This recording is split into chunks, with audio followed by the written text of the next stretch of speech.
What's up? Welcome into the Bengals Breakdown. I'm Abby Alonzo. We're just about 24 hours out from the 2023 NFL Draft. As you know, day one is tomorrow, April 27th. The Bengals have the first round pick at number 28. Lots of decisions to make, lots of discussion on what they're going to do with that pick. But we're going to get into it, a full 7-round mock draft here on today's show. Before we do, if you're excited for the NFL Draft, again, we've been waiting for this for quite a while, hit the like button. We'll get this thing started. And if you are excited for the NFL Draft, we have good news for you. We'll be live to cover the whole thing every day, every round, every single pick. While the big networks, ESPN, they're going to commercial breaks and having discussions you really don't care to hear. We'll be live covering all of it, giving you some context, some insight on the team's picks, and keeping you entertained throughout the night, throughout the next 3 days. So make sure you head to youtube.com/chatsportstv, hit the sub button, turn on your noties, and join us for our live watch party covering the NFL Draft starting tomorrow night. Like I said, a full 7-round mock draft coming at you for the Bengals.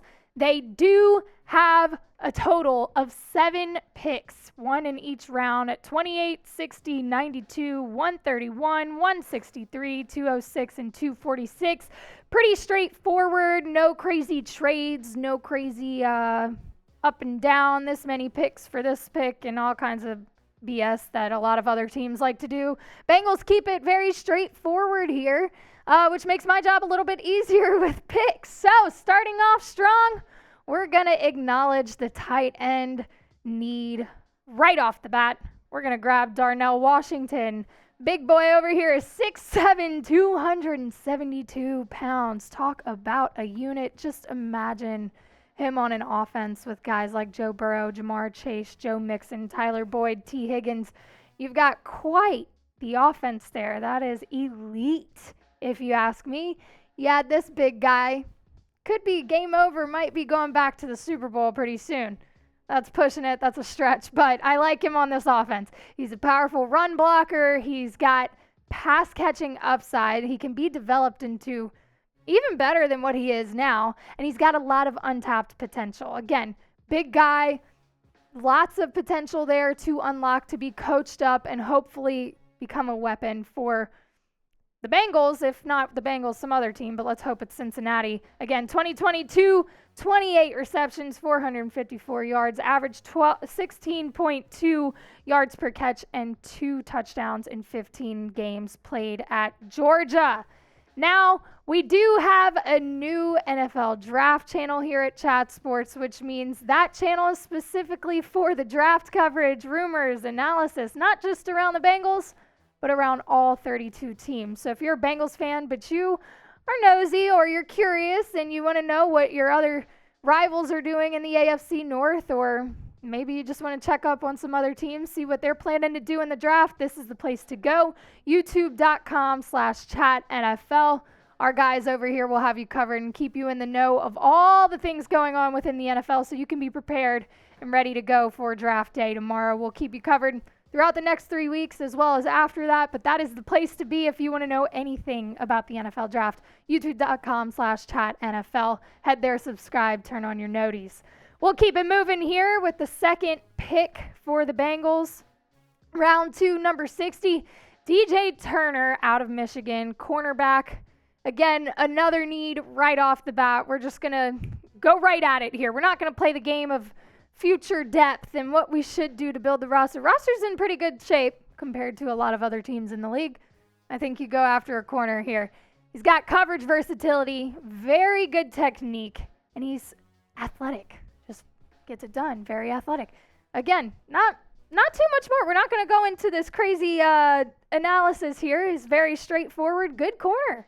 And coming from a team, or coming to a team that lost a couple guys in free agency, you need to patch up that pass D, and he could be a good guy to do it. He only allowed 36 tackles, had 10 passes defended to 1 interception this past season, 1 fumble recovery, and even a touchdown. Pretty good stats in 14 games in 2022. I think Tyjae Turner could be a good addition to this secondary. Number 3, here we go. Now we're going to play the game of, here come the Joe Mixon questions. Is he going to be on the roster even? We really don't know. Regardless of whether he's on the roster this year or not, you still need a running back. You lost Samaje Perine. Tyjae Spears is my guy. Out of New Orleans, Tulane, round 3, number 92. I'm grabbing Spears here. Why? Speed, quickness, agility. Exactly what you want from a running back. He's got a competitive running style. He's got good instincts on the field. Vision, ball security, and balance. Checks almost all the boxes, right? Would be a good duo with Joe Mixon. And like I said, we don't know if Joe Mixon's going to be on the roster or not. There's still a lot of whispers going on around that situation. But whether he is or not, pairing Tyjae Spears with Joe Mixon to learn from Mixon would be beneficial as well. Spears has some things to work on, right? But you put him in the backfield, kind of learn from Joe Mixon, let him take on a bigger role and become more of a franchise running back. Maybe in 2024, Joe Mixon isn't on the roster and you've got Tyjae Spears taking over. In 2022, he had 229 carries, 1,500 yards. Let me say it again, 1,500 yards in New Orleans with Tulane. Averaged 6.9 yards per carry and had 19 touchdowns. He was a very good part of that offense in New Orleans. I think this is a good move. I think, we've been talking a lot about whether to go out and get a running back, and I think if you're going to go get one, Tyjae Spears could be a guy to grab. Who is your dream Bengals draft target? All reason out the window. If you could have anybody in this draft, who would it be? Head down to the comment section. Let me know and give me a reason why. Can't just drop a name. I need to know why you feel that way. Moving on. Number 131 in round 4, we're going with Nick Saldiveri, offensive lineman. Why are you grabbing an offensive lineman? Well, there's a lot of questions about the shape of the O-line, considering you did just grab Orlando Brown, right? And you're trying to bump Jonah Williams over to right tackle, but Jonah Williams wants to be traded. Uh-oh. Is he even going to be here during the season? La'el Collins is trying to make it back for the season, but he tore his ACL, MCL, and PCL. Doesn't look like he's going to be back for game 1. So you might want to add some depth here just to be safe in case Collins doesn't make the comeback he hopes to make. In case Jonah Williams does get the trade that he requested, you want to add some more depth to the O-line. Nick Saldiveri could be a good guy for that. Again, in 2022, he played 691 snaps, only allowed 2 hits, 16 hurries, and had a run blocking grade of 61.5. Now, he's versatile. He's 6'6", 318 pounds.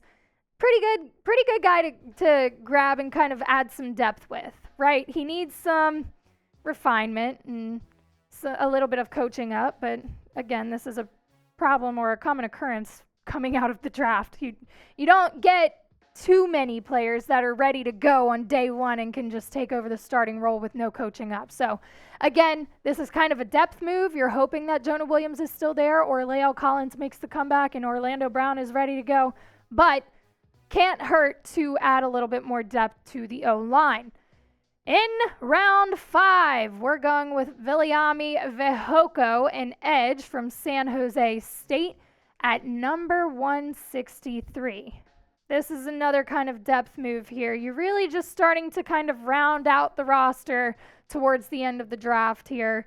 Just kind of fine-tuning, maybe adding a little bit more depth. You've already kind of filled the heavy needs.